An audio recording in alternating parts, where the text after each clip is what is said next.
We've been covering 4-bit numbers to demonstrate binary, but in reality, computers use 8 bits, which are called a byte. So a byte just means an 8-bit value. And the way that bytes and bits work in computers is pretty much in every way, and we can go over a lot of them right now. Number one, instructions. A computer pretty much just loads instructions and executes them. The CPU at its core, it performs operations. And those operations might be mathematical, for example, add, or it might be something more related to the architecture of the computer, like moving data from perhaps memory to a register so that we can use it. And each of these operations that the computer can do, they get their own code. So for example, maybe add is 101, which is 5. In reality, these operation codes are going to be much longer, but for our example, we can use short codes. Move might be maybe 4. So we have operation codes, and for short, these are called opcodes. So when the computer loads instructions, it looks at the opcode, and then it performs whatever operation is tied to it. For example, with move, let's say we're going to move the value from one memory location to another. So memory is pretty much just a list of bytes. That's all it is. Even though we have these super powerful computers, in our memory, we just have bytes laid out. We don't have these crazy long data containers. We just have bytes, 8 bits, 8 bits, 8 bits, 8 bits, 8 bits. So when we're going to try and move one to another, let's just write some random values here. So let's say that we wanted to move this data to another row, or copy it really. The move is really a sort of a copy, at least in our example. So what we might have as the instruction for the CPU is 100, which is the opcode, and then maybe we'll have 2 operands, right? 2 parameters to tell the computer what data we want to move and to where, because he's pretty much asking us, well, move what? So in this case, we need to figure out a way to interact with the memory. So each memory unit, each byte, has an actual address. And this is again in binary. So we have 01 might be address number 1, 10 is number 2, 3, 4, 5, and so on down. And with modern systems, this list is going to go down to billions and billions and billions of different memory units, each containing 1 byte of data. And this is RAM, by the way. So let's say we wanted to move the first byte to position maybe number 3. So what the instruction would look like that the computer is going to get is 01, right? So we want to move 01, which means this memory right here, the data in this memory. So it's going to look up 01, get its byte, and let's say we want to move it to 3. So 11. This is a very simplified example, but this is pretty much how it works. So in this case, the computer is going to look at the opcode, and then it's going to look at parameter 1. Let's call it P1, and it's going to look at P2. And it's going to then get the data from this first position and put it here where we told it to in parameter 2. So it's going to write 01 or 10100010. So we can see how much binary is being used here. The instruction loaded is in binary. Then our actual memory address is in binary, and then the byte that it leads to is in binary.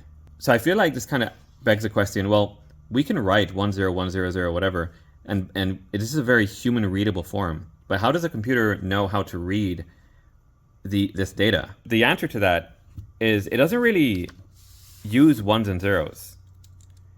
It really uses energy, electricity, voltage, and current. In this case, this is a very simple 1-bit memory cell. It's a set reset latch. It's a very, very simple memory container. And when the light is on, that means it's a 1. When the light is off, that means it's a 0. And in this case, it actually retains the data. It's not a toggle. If we keep on pressing on to set the bit on, it does stay on. And if we spam off, it stays off. So this one bit is actually remembering the data that we're putting into it. So in this case, when the light is on, it's a 1. And the correct way of saying that is when the LED, or in this case, just the voltage itself is high, then it's a 1. And when it's low, it's a 0.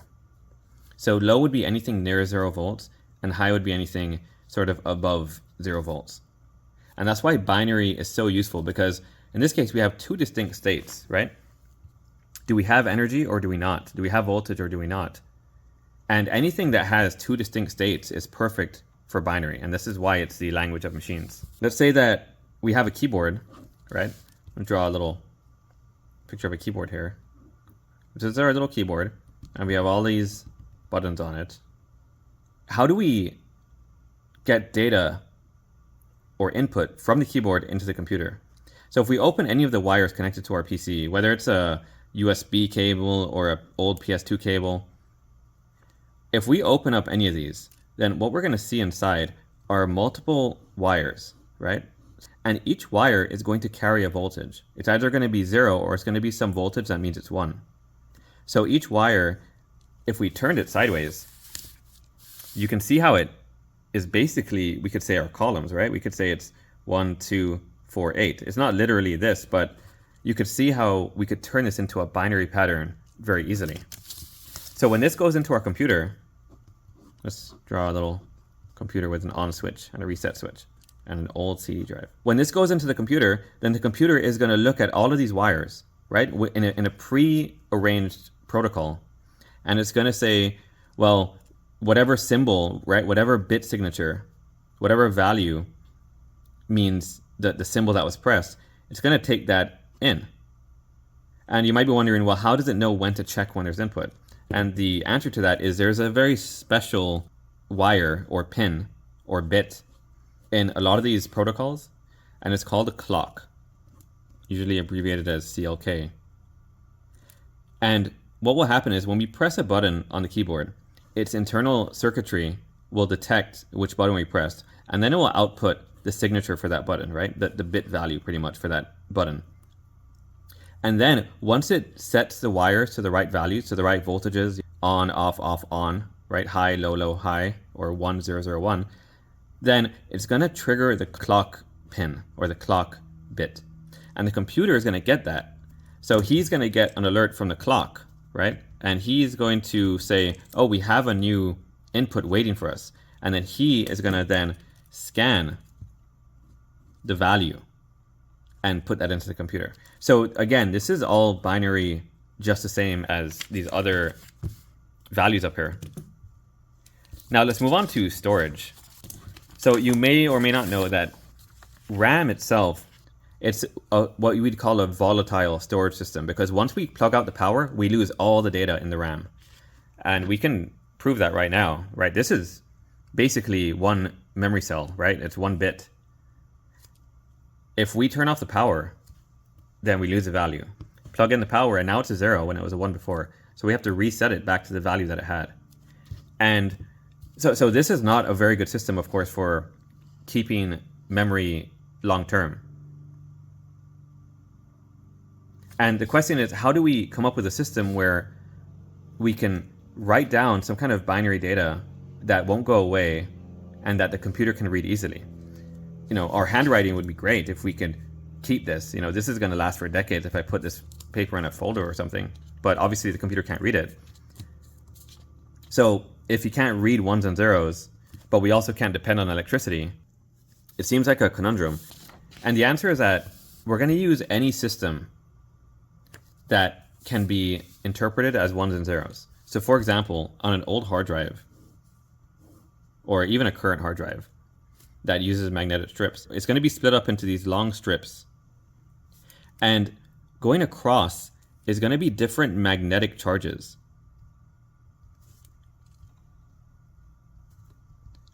So for example, when it's writing in here, it's going to basically have a coil of wire that will set a little area to a magnetic field that is either forward or backwards.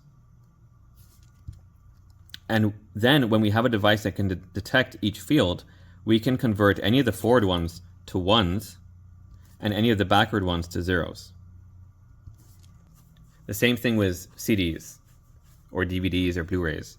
We basically have a disc, and if this is a side of the CD, then it pretty much just has pits and peaks. And the pits in this case would be 0, and the peaks would be 1. So the laser would be burning somewhat what we could call holes in the disc. And then when the laser beam is shooting on it, then the peaks are going to reflect more strongly than the pits. And it can detect the difference, right?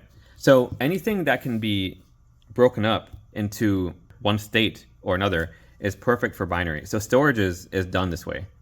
To illustrate how we might take some sort of physical structure and turn it into binary, I have this photoelectric sensor right here. Pretty much whenever it detects something, the light will turn on, or I have it wired up to do that. So if we could imagine the side of a CD or something, right, that has the pits and the peaks, somebody bought a bunch of these, so I'm just going to use them. If we can imagine that whenever we see the red, it's a peak, and then the black, there'd be a pit here, which indicates a 0 because it's a gap. So we have 1, 0, 1 in this case, is what ideally we would like. And if we just move it by the sensor, we can see that it can sort of work that way. So we have a 1 there, and then we get to the pit, and it's a 0, and then the next one is a 1. If we just miniaturize it and make it a lot more precise, you could see how a physical structure of 2 little boxes with a gap in between can be interpreted as a 1, 0, 1. And of course, it needs to be tuned and all that. But we could add more 5-bit value, 1, 0, 1, 0, 1, a 1-bit, 2-bit, 4-bit, 8-bit, 16-bit. So that's 21. So the value is 21 that we're doing, right? We have a 1, and then a 0, and then a 1, 0, and then a 1. We can see how we can create from a physical structure a binary pattern. And in this case, it would be electric, so it'd be perfect to go into a system. And to take this even further, inside the sensor is pretty much just one of these, and it's a photo transistor. And what this means is that when we put a voltage on one of the legs, only when there's light will it transmit to the other leg. So that's how something like a sensor works. So once we can make these, then we can basically wire this up and get binary input from a physical structure. Pew, pew, pew, pew, pew. So for me, one of the things that always seemed like magic was, well, how does a CPU know that, in this case, 100 means to move? How does it know that this code means move? How do we even tell it that? How do we teach it? How do we get it to use these binary digits in some specific way, some intelligent way, to then cause a specific action to take place? And the answer is through decoding. So we have our opcodes, and I'm going to shorten them for our next example. We had I think a 3-bit opcode before, 101, 100, and I'm going to shorten them. So let's say we have move again, and let's say it's going to be 01. And add, let's say it's 10, and let's make another one here. Let's say halt, which is let's say 11, and then we do have 00, but that's going to be a no action. So meaning do nothing. In reality, our modern systems have hundreds of operation codes. So what's going to happen is these different operations are going to be implemented on the hardware level. So that means that each one of these is pretty much going to be a subsystem within the CPU itself. So we have our move like subsystem, and it's going to have probably thousands or hundreds of different components tied together, making decisions with the electricity based on the state of the voltage and everything, and going in different directions. And ultimately, once this fires off, that's when the move operation occurs. So over here, we might have our add subsystem, and then we might have our halt subsystem.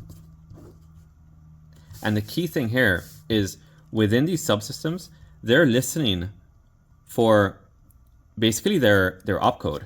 We can consider a password. So in this case, move is waiting for 01. Add is waiting for 1, 0. Halt is waiting for 1, 1. So when the CPU fetches an instruction, right? In our case before we had 100 for a move, but now we're making it into 0, 1. So when it fetches an instruction, in this case let's say 0, 1, and then it has 0, 1, 1, 1 for the two parameters, right? We have the opcode for move, then we have memory cell 1, and then we have memory cell 3. So we know we want to move what's in memory cell 1 to memory cell 3, right? This is just how, in our example, the move operation works. So when it retrieves this, it's going to say, well, this is the opcode, right? And it's going to actually send this to all of the decoders, right? It's going to send it to all the subsystems for all the instructions. And what they're going to do is basically check the password. So in this case, we sent 0, 1, right? So we sent 0, 1. And to add, we sent 0, 1. And to halt, we sent 0, 1. So move is going to check, and he's going to say, is the first bit 1? Yes. Is the second bit 0? Yes. And he's going to get a check mark. And he's going to then basically energize the rest of his entire system, which will then trigger, the move to actually happen. But this is how the computer is able to understand the command. The add subsystem is going to check, and it's going to say, is the first one 1? No. So this just fails off the bat. And, or is it add is going to ask, is it 0? But it's a 1, the first bit. Halt is going to say, is the first one 1? Yes. So he gets to check there. Is the second one 1? No. So he also fails. So the CPU is going to send it to all of its operation code decoders, trusting that only the one that matches the signature is going to go through. So he's basically going to say, is bit 1 equal to 1 and bit 0 equal to 0? If so, yes. And then the energy goes through, the voltage and everything kind of just lights up in here and it's able to perform its task. I want to make sure that the decoding, that the magic is sort of broken, because it really does look quite magical if you can write 0, 1 and the computer knows that it's supposed to move data around. So why don't we, real quick, and it's something that I'm learning now, I've never been into electronics, but we can make a very simple decoder. Super, super simple. It's only going to decode one thing, but I think it will demonstrate it really well. So the way that we'll work it is when the light goes off, that would be the equivalent to the circuit being connected to the actual implementation. And then what we'll do is we'll use 2 buttons to simulate the 2-bit opcodes. So when it's pressed, it's a 1. When it's not pressed, it's a 0. I'm pretty new to the electronic side of actually building the circuits, so it may not be the best example, but I think it will demonstrate how it works. And I'm not trying to explain computer architecture too much. There's a ton of people that can do it way better than I can.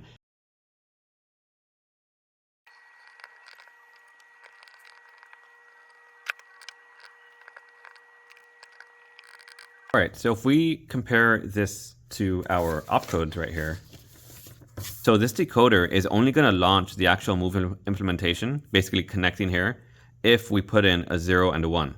So if we try any other codes, like if we try 1, 0 for add, then it shouldn't work because it's only a decoder for the move.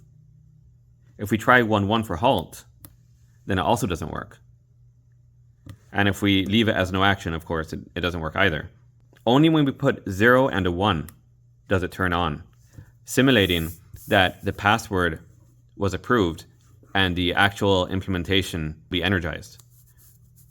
So we can see that when we put in any of the other opcodes, the move decoder does not allow that request to go in. It doesn't execute. It only executes when we put in the proper opcode of 0 and 1. So one final demonstration, I'll add the halt decoder as well. So we'll still have only the 2 inputs, simulating the latest opcode from the program that's currently being executed. And we're going to see whether it's move or halt. So I'm going to add 1 or 2 more pieces and then we can test it. Modern systems have probably a different process of decoding that's a little bit more sophisticated, but this shows when we have just a few opcodes how we can do it ourselves. All right, so let's test this out. So this side is the move decoder and this side is the halt decoder. And when we press both buttons, we're simulating the CPU pulling an instruction, sorry for all the wires, from the opcode and then decoding which one should execute. So again, just imagine wires coming from here to energize the move operation and wires coming from the blue energizing the halt operation. So we know that move is 0, 1. So if we put a 0 and we put a 1 here, then only the move operation executes. Halt does not. If we put in a 1, 1, then now we can see the halt program executes, but the move does not. If we put in any other code like 0, 0, none of them turn on. And if we put in the add code 1, 0, nothing turns on. So this is a very simple decoder, but I hope it really demonstrates how we're able to use transistors and simple logic gates to make certain circuitry to energize, but deny others based on the input. So we can see all the wiring that we've had, and this example is only for 2 options of a 2-bit opcode. Imagine when we get to even 4 bits or 8 bits, and let's not even talk about 64 bits, how intricate the wiring will get. But this is, in essence, how it works. Computers themselves, you'll hear them being called like 8-bit, right? Or 16-bit, 32-bit. And the modern standard is 64-bit. And it means a couple things. One, it's the memory address space. So what this means is, in our example before, these are, I guess they're 3 bits, because we do have some that are 3 bits long. So this is 3-bit address space. If we list out all the values that we can have, then we can see that we have 7 unique address spaces, right? Because for us to be able to go to a certain byte in memory, it needs to be a unique address. There can't be duplicates. So with a 3-bit, we only have 7 slots to choose from. So when we have systems that are 8-bit, then it looks more like this. 8 bits for every address, and it still just leads to 1 byte of data. But with 8 bits, instead of having 7, right? This was 7. With 8-bit, I think we're going to have 255 available slots. With 16-bit, there's even more, and we can imagine if there's twice the amount of bytes just in the address, right? They're always going to lead to 1 byte, but the address itself is so long, and we have so many possible combinations. 32-bit even more, and then I printed this out. 64-bit is what we have now, and you can see the massive lines just for the address. Again, it still leads to 1 byte, but the addressing itself is 64 bits long, right? 8 bytes long just for the address. You can see that we're still counting up 1, 2, 3, 4, 5, and this is going to go to a number that I believe is 18 quintillion. We actually have the amount of bytes available, or the amount of addresses available to reach billions of gigabytes. There's more bytes that we can have in a 64-bit address space than there are grains of sand on Earth. To put this into context, if in a 64-bit address space, each one of these bytes that we could have, each unique address, all the bytes that we could have were ants, if we lined up those little ants from head to toe, do they have toes? If we lined them up and we pointed them upward, not only would we reach the moon, we would reach Mars, and then we'd reach Jupiter, Saturn, all the planets, looking at you, Pluto, and we would leave our solar system, and we would actually reach the next star system, Alpha Centauri, and then not only that, we could turn around and come back home with ants lined up. That's how many bytes are in here. So it's just an insane amount of data that is very hard for us to comprehend. And I don't think any of us will be alive when we're actually able to use all these addresses, but it's nice to have. The second thing that the bit width of the computer indicates is the bus width. The computer itself has different components. So maybe this is a CPU, maybe this is the memory unit, and maybe this is like some kind of hardware controller. So in essence, all of these components are linked together on this bus. It's kind of like a highway.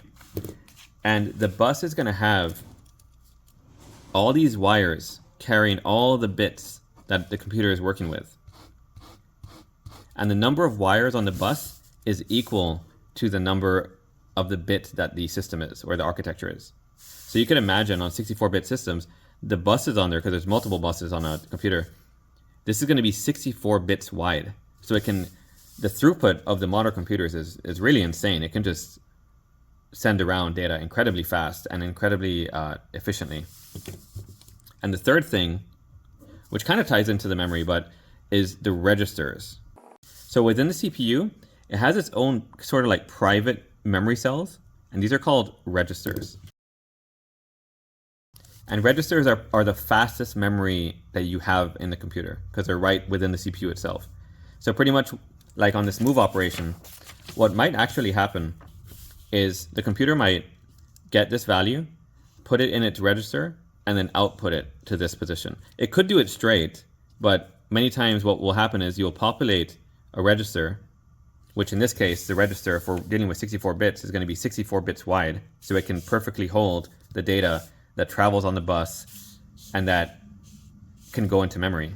So if we sort of tie the experiments that we've done or the demonstrations that we've done in this video together, we can scan data using a sensor into the computer. We can store it with our memory cells, and then we can process the status of those cells and execute code based on the values. So I hope this helps to sort of bridge the gap between the ones and zeros that we write and that we type and the actual hardware of how it's interpreted on a computer level.